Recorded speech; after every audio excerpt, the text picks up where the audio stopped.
নমস্কার বন্ধুরা, সবাই কেমন আছো? চলে এলাম নতুন একটা রান্নার ভিডিও নিয়ে।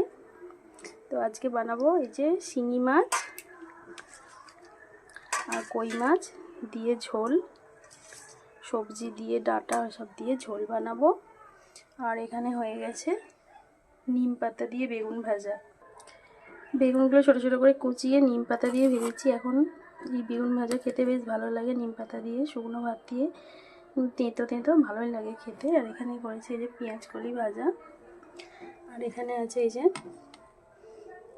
রাঙালু দিয়ে, বড়ি দিয়ে, মসুর ডালের বড়ি দিয়ে টক করেছি, তেঁতুল দিয়ে পাকা, তেঁতুলের কাপটা বার করে নিয়ে। এই টকটাও খেতে ভীষণ ভালো লাগে। আর এখানে এই যে কড়াইয়ের মধ্যে দিয়ে দিয়েছি তেল। এখন মাছগুলো ভেজে নেব, কই মাছগুলো আগে ভেজে নেব। আর ওই শিঙি মাছগুলো এত ছোট্টায় কড়াইয়ের মধ্যে দিলে সেখান থেকে ছুটে পালিয়ে যেতে হবে।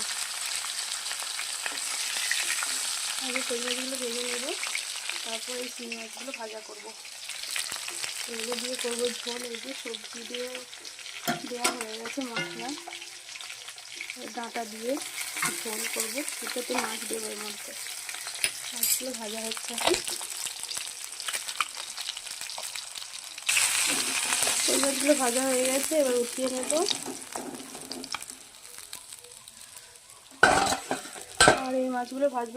বন্ধুরা, আমার এই শিঙি মাছের সবজি দিয়ে ঝোল আর কী বলে এটা, কই মাছের রেডি হয়ে গেছে। তো এই গরমকাল আসছে, গরমেতে এরকম সবজি দিয়ে হালকা পাতলা ঝোলটাই খেতে ভালো লাগবে।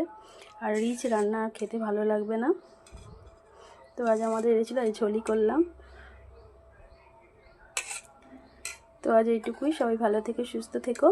আমার ভিডিওটা কেমন লাগলো জানিও। ভালো লাগলে একটা লাইক কমেন্ট করে দিও। টাটা।